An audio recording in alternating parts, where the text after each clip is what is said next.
So I see that we have quorum. We will get the meeting underway. It is 11:03, and I want to welcome you to our meeting number 27 of the Board of Internal Economy. We have a rather special agenda today. We're going to start in public, we will go in camera, and then we will come back in public. Minutes from the previous meeting to approve. Was there any? Madame de Bellefeuille. Mr. Speaker, I have an amendment to make to the minutes. If you look in French, it's on page 2, an update by the LTVP working group. I feel that we had the presentation. The point was quite complete, and we approved the recommendations. But there was one that we did not discuss because the speaker explained the reasons, and that was the function of the room for Indigenous ceremonies. I would move, and I think that my colleagues who are listening carefully will agree that we should add that that recommendation was not discussed and will be brought back for discussion at a subsequent meeting of the board. I see on page 2, Mr. Bellefeuille, that we would have further discussions on that. That is the 4th floor central courtyard infill. I think that we should add, because I read all of this carefully, something happened at the last minute meeting that I want to raise. I always read the documents ahead of time.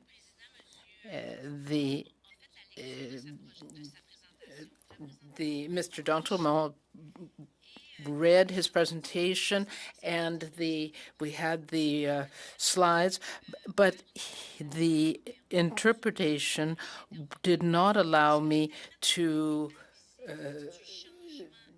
did not have information on the changes that were made in the presentation or the written presentation. So I feel that this is a lack of respect that has been shown to the interpreters, because the LTVP working group chair knew that he was going to be giving a presentation, but did not inform or provide that to the interpreters. So I think that isn't the way it should be done. I would like the minutes to reflect the fact that the recommendation, which was part of the series of recommendations that were presented, will be brought back for discussion. So there was a committee working group recommendation that the chair decided would not be discussed.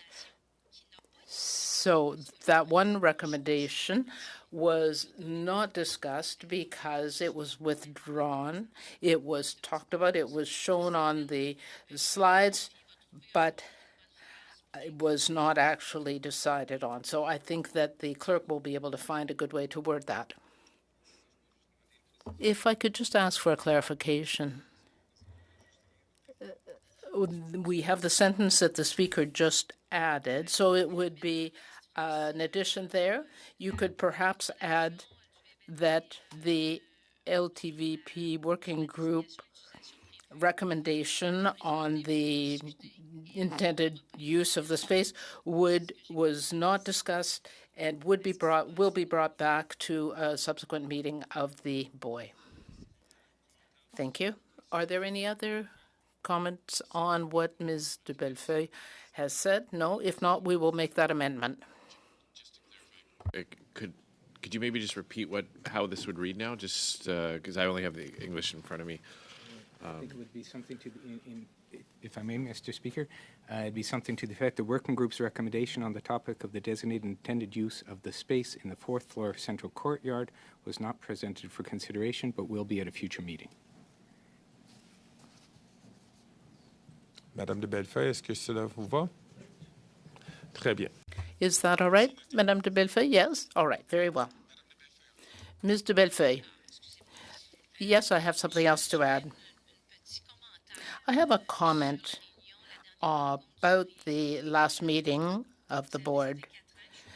I've been a member of the board for 4 years. I think I am respectful. And I have to say I was a bit surprised that a full team made a presentation on behalf of the government, and almost all of the presentation was in English. I listened to the interpretation throughout, but I would like to ask whether you could ensure that in the future that those presenting to the board do their presentations in both languages, because other than the RCMP commissioner presentation, this is the first time in 4 years, I believe, that there were presentations only in English. I asked questions and I couldn't even get a simple answer in French. So I would like you to ensure that those who are presenting, and I imagine that in the current public service that should be possible, that we have people that can answer in both languages. Thank you, Mr. Speaker. Noted, Ms. de Bellefeuille. Anything else? Mr. Garrison. Yeah, no, I'm good. Thank you. Alors, ainsi, We will amend the minutes as suggested and approved here. Can we adopt the minutes with those amendments? Yes? Thank you. from the minutes, affaires découlant de la réunion précédente. Business arising. D'autres affaires à Are there any other points to raise that have not already been included in our agenda? Good. Oh, one moment.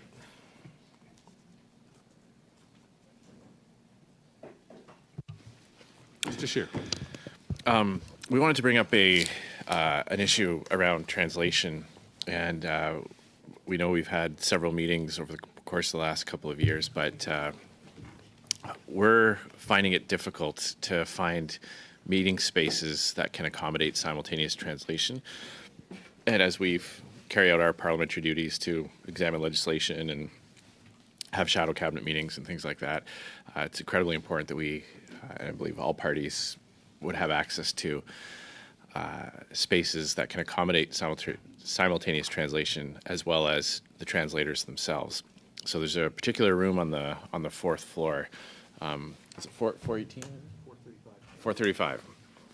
Which I understand has been designated to PCO, who gets first crack at it.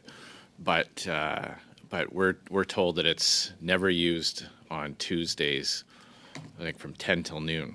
So I wanted to bring it up here just to have whether it's a point of discussion at some either today or a future meeting to talk about spaces for other parties. The government has, of course, many places where they have rooms designed to accommodate simultaneous translation, but parliamentarians don't. We have these buildings, and so if we're going to have meetings in both official languages, many of our shadow ministers are francophones, many of our MPs are, we're finding there's inadequate space and inadequate resources to provide that. And it is, as my colleague from the bloc just pointed out, when you have a presentation that's done entirely in one language, at least here we have simultaneous translation, but in some of these meetings that we must have to carry out our parliamentary functions, we're just not having it. So some of our members are severely disadvantaged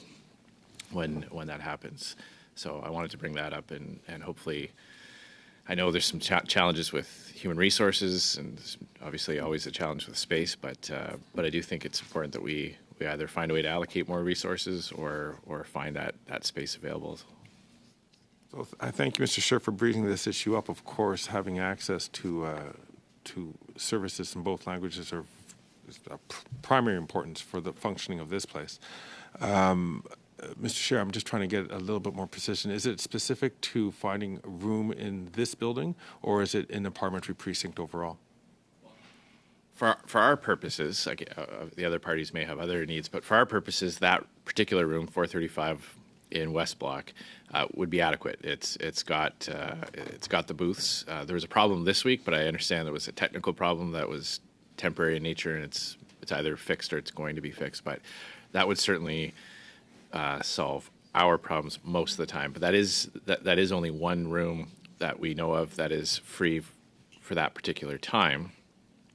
We do also have important meetings that require simultaneous translation other times of the day. So I guess it's a two-part ask. One would be, can we find a way to kind of formally free that up from PCO in that one time slot to accommodate the official opposition's shadow cabinet meeting would be a specific request. And then the second request would be, can we have a more general conversation about other rooms that might be available that have that capacity to accommodate not just our party, but I'm sure other parties as well to have their meetings at various points of the day and throughout the week. Well, I thank you for bringing that up. So we can work this two ways. If we can clearly address a particular concern, and we'll be happy to work with you on that one to ensure that you be able to have room to be able to conduct your business properly. But as for the larger issue in terms of space allocation, is there a desire from the members for us to bring this back up at a subsequent meeting? Right. So I see a bit of a split. So we'll bring this back up in a general way, and then we'll hopefully in some of our pre-briefs we might be able to address some of these issues as well. Thank you, Mr. Chair. Any other issues rising from the minutes? Y a-t-il d'autres affaires? Is there any other business arising from the previous meeting? Nothing? Therefore, would someone like to move the adoption? We will now take a short pause so that we can move in camera to discuss the next point on our agenda.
en public.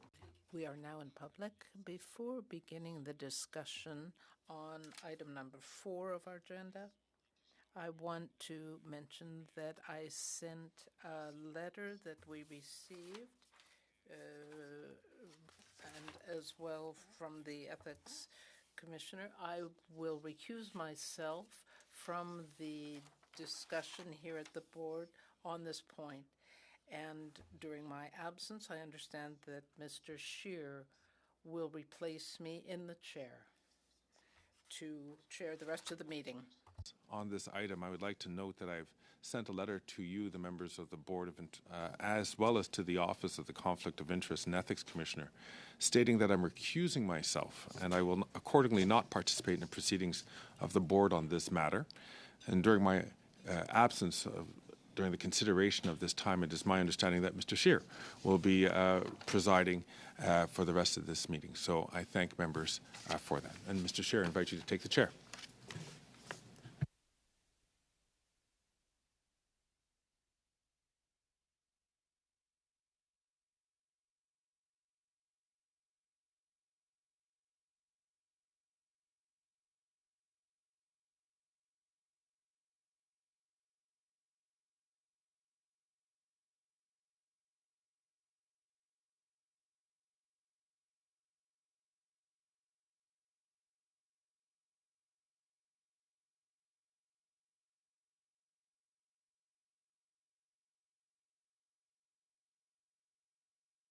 All right.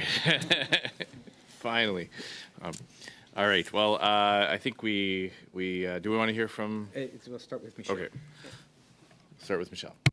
Merci, Monsieur le Président. Thank you, Mr. Chairman.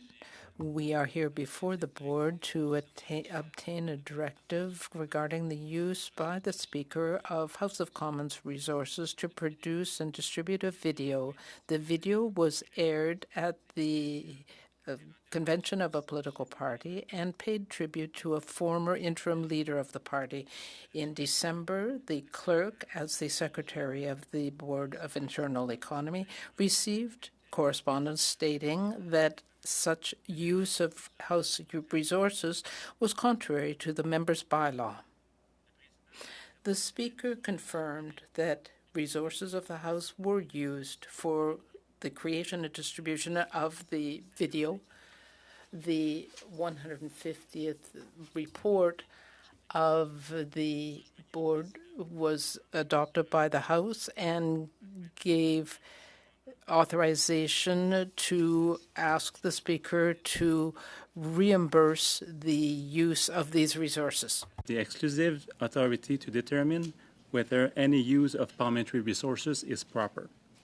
If the board finds that the bylaw has been breached, it may impose remedies such as reimbursement. And to assist the board in its consideration of the matter, the administration has assessed the value of the House resources, and these values and ranges are included in your package. The board may also wish to consider two precedents where it received the assessment methodology used today and approved a reimbursement of $500 in both cases.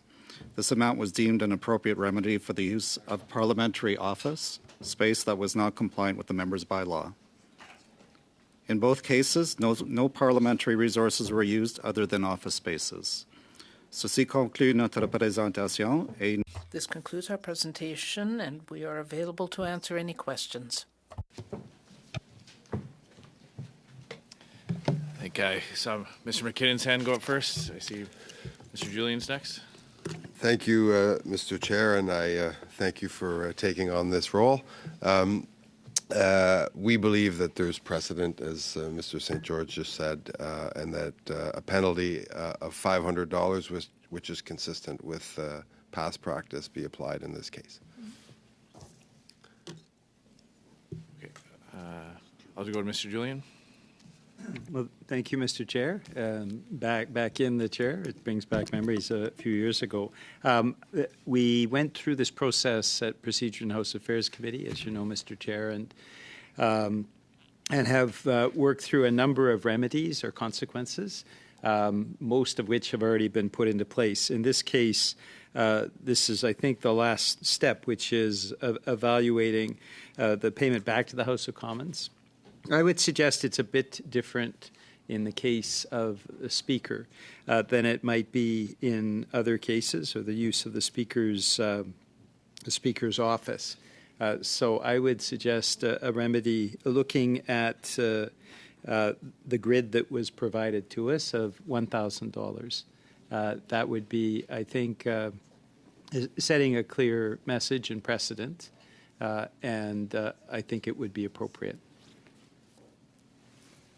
Madame de Bellefeuille? Merci. Thank you. I consider that the administration's analysis, using the precedents that they mentioned and the calculations, are not really appropriate, because I don't think we can consider the Speaker's actions the same, or the salary and the office expenses. There is only one Speaker. It's the highest office in the chamber, and I think that the basis for comparison isn't valid. I think we need to find other comparisons. We're talking about this institution of Parliament, and this is the precedent using the Speaker's robe. There's only one Speaker, one Speaker's robe, and this is an important function. So the comparison that the administration isn't really the right one, and it doesn't take into account the use of the Speaker's office and robe and so on. It's as if we felt that it was the same as a member's office or a member's salary. I think that the Speaker's role and office is different, and I think that the administration should review these comparisons and come up with something different. Clear, you're not proposing a different amount. You're asking House administration to reevaluate. Je m'excuse, la traduction. I'm sorry. Est-ce que ça fonctionne maintenant? Si vous parlez en français, c'est parfait. Okay. So what you're proposing is not a specific monetary amount. J'ai pas de traduction. Okay. Je vais essayer avec mon français. I'll use my somewhat risky French. So you are suggesting that the administration establish a different comparison. I'll just say it again if you like. Je veux juste m'assurer de bien comprendre. Pretty good, clear with that? Okay. Okay, I have Mr. Gerritsen next. En fait, ce que je disais, c'est que le So what I'm saying is that the comparison isn't really relevant. It isn't appropriate, because we're not talking about an ordinary member of Parliament. I am an independent, but I don't think that we should compare the Speaker's office with an ordinary member, because this is the highest role in the House. So I want the administration to review its basis of comparison and propose something else. Okay, I think I will start by testing your chairship in terms of the way Boy operates. Boy operates on consensus. How will we get to the bottom of this if it's one amount here, one amount there? Like, do we just keep talking about it till we come to a consensus? I'm asking because I genuinely don't know. I want to understand the rules of engagement. Is that...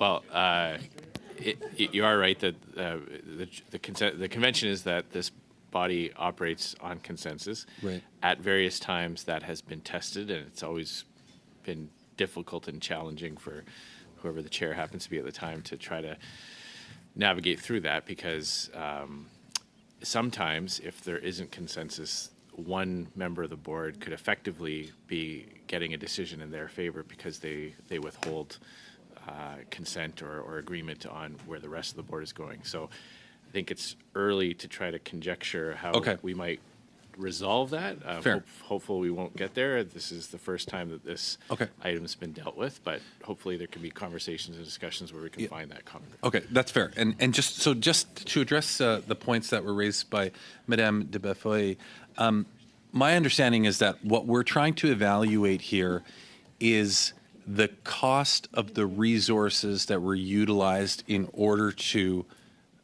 create this video and possibly distribute it by email or however it was sent. That should be completely independent of any value that is placed on a particular office. We might hold offices to higher regard, and that's understandable and acceptable. However, the task that I understand that we have been tasked with is to determine what the value was in order for the production and distribution, i.e. sending out this particular video. So I respectfully disagree with the position that I'm hearing from Madame de Bellefeuille on this specifically, because I don't think that we should be weighing in the fact that it's the Speaker's office versus another office. The point is we've come to the determination that particular resources should not have been used, and I don't think it should matter who was using the resources. What is important is that compensation is sought for the usage of those resources, and it shouldn't matter who it particularly was. So I think we should come to a conclusion. I think that for the sake of precedent and following precedent, $500 makes the most sense. I realize that both 5,000 and 1,000 are within the range that was presented. So I'm not going to die on this hill, for lack of a better expression, but I just think that the precedent that has been set dictates this. And if we go with Mr. Julian's suggestion of 1,000, I guess we're setting a new precedent for in the event that this was to occur again, in which case, if that's what we're doing, then I understand it, but I just don't. 228 to 1,700. 1,700. So both 500 and 1,000 are within the range. So I just, I'm not in disagreement with it, but I just want to understand why we're departing from a precedent in order to create a new precedent. I have Mr. Julian and then Ms. Finley. Sorry. If I said 5,000, I apologize. I meant 500. Yes, 500 or 1,000. Je vais juste poser la question, Madame.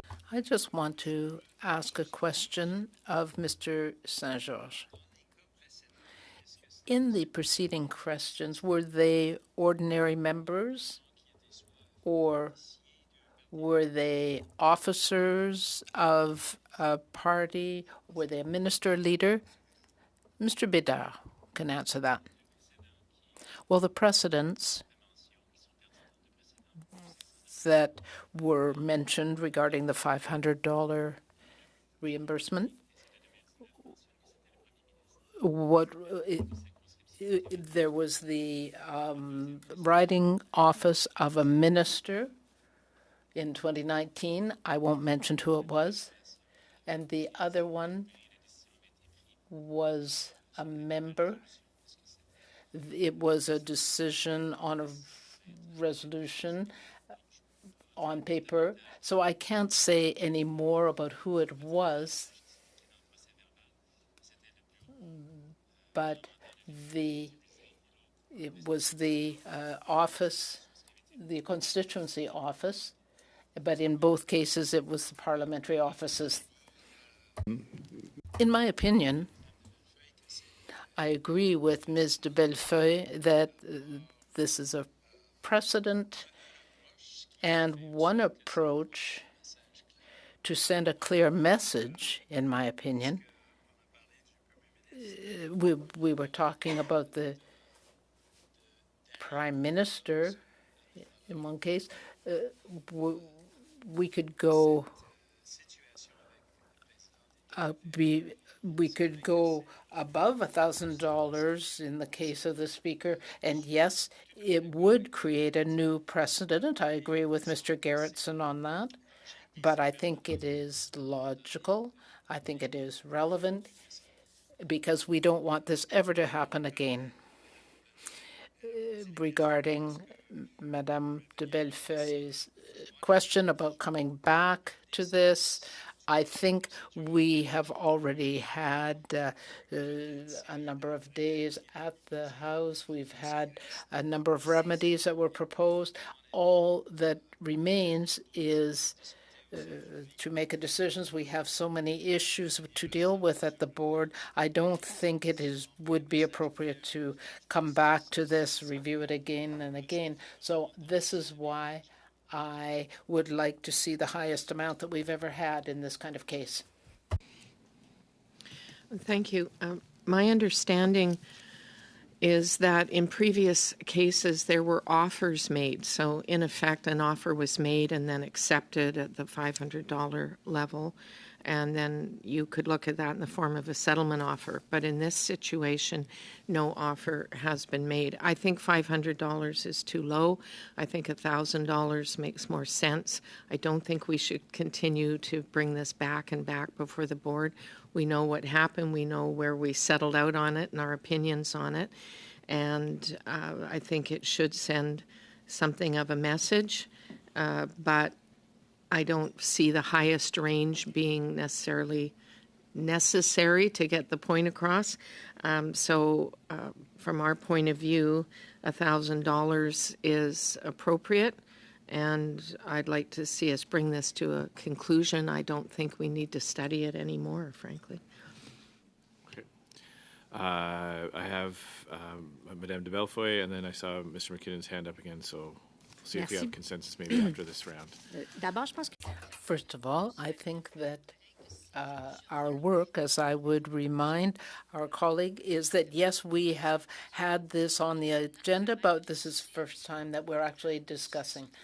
Our job is to set an amount, even though PROC looked at this and proposed an amount, but in fact, it isn't their job. It's our job to set the amount. What I understand is that we have to decide whether the bylaw was contravened, and I think that the answer is yes by the Speaker, and then we have to look at the amount that is appropriate for the use of these resources. The House Committee looked, rather the administration looked at the situation and proposed an amount between $500 and $1,500. If we look at the whole presentation by the administration, they used comparisons, and they compared the cost of renting a conference room in downtown Ottawa between $500 and $1,500, and then a hotel room between $190 and $370. Well, I think that the comparisons used are not appropriate to look at, to decide on the resources used by the Speaker. I think the role of the Speaker is a precedent in this case, the use of the Speaker's robes, so that I think we need different comparisons. I agree with Mr. Julian when he says if we look at the resources used for partisan purposes, and if that was done by another person, then I think that it is not valid to consider that $500 in this case, because the Speaker's robes and the Speaker's role are important and are worth a lot more than $1,000 in my appointment. I don't want to have a discussion at 3 different meetings, but I would ask the administration to provide a valid comparison so that we really look at the Speaker's use of these resources. We're talking about the Speaker of the House of Commons, not a regular MP, and we've got all these resources used. And I think that, for example, instead of just a hotel room, how about a deluxe suite? I think otherwise we are really minimizing the use of the Speaker's resources. So how much does a luxury suite cost?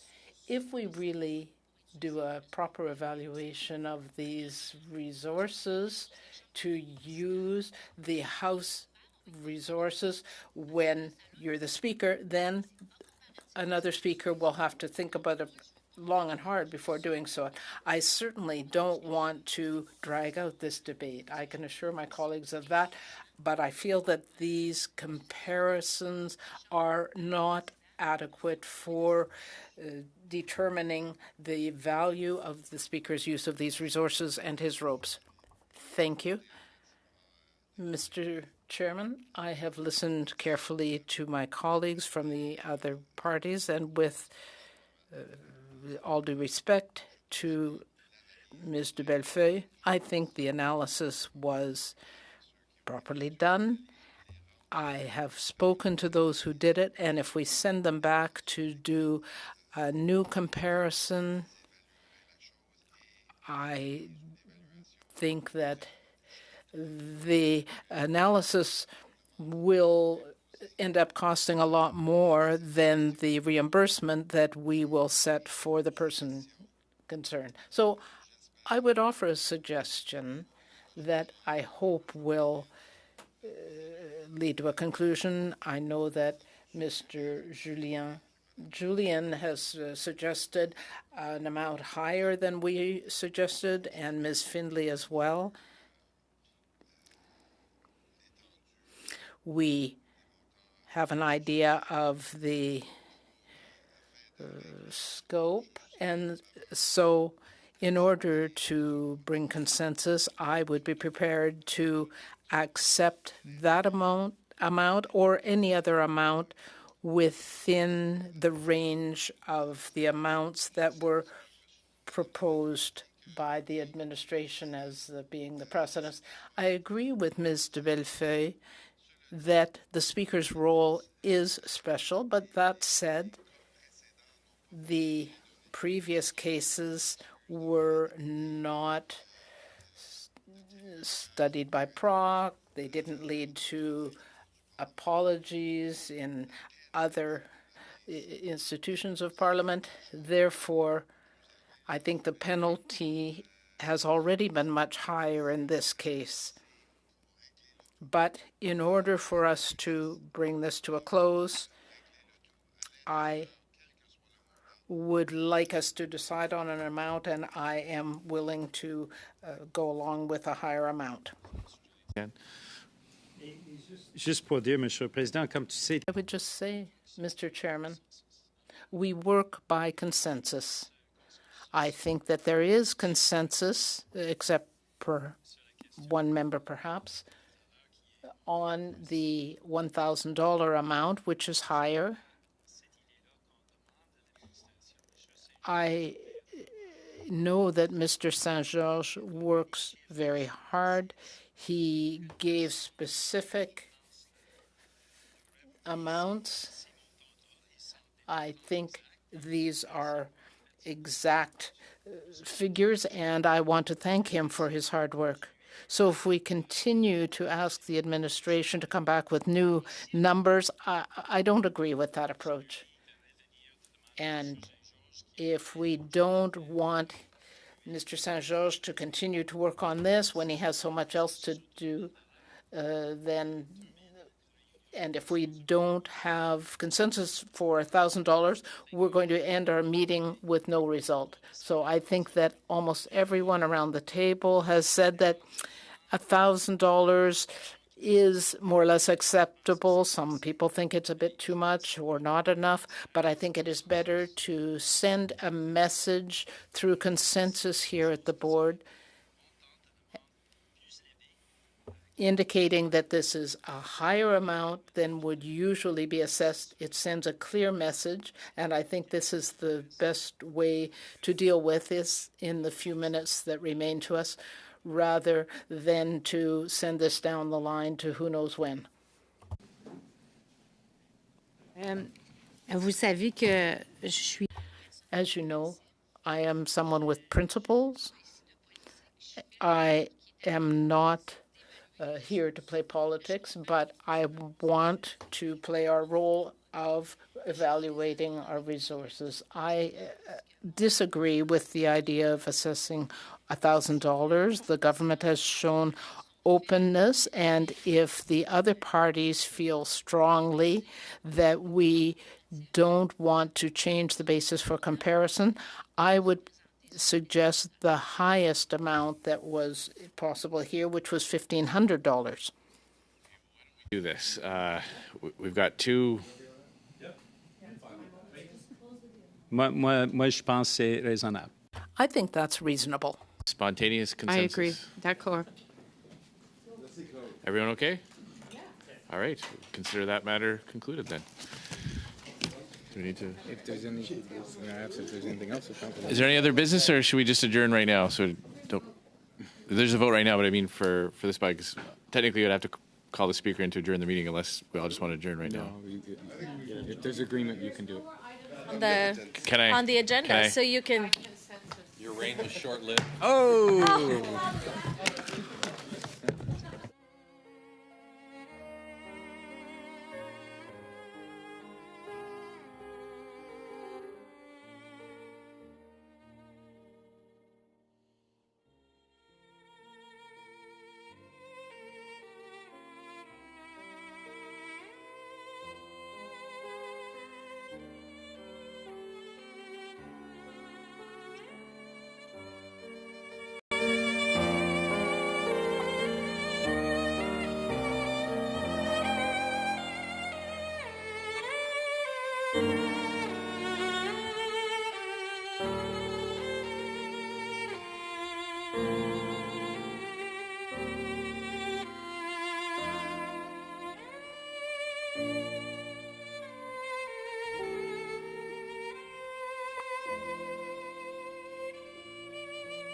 you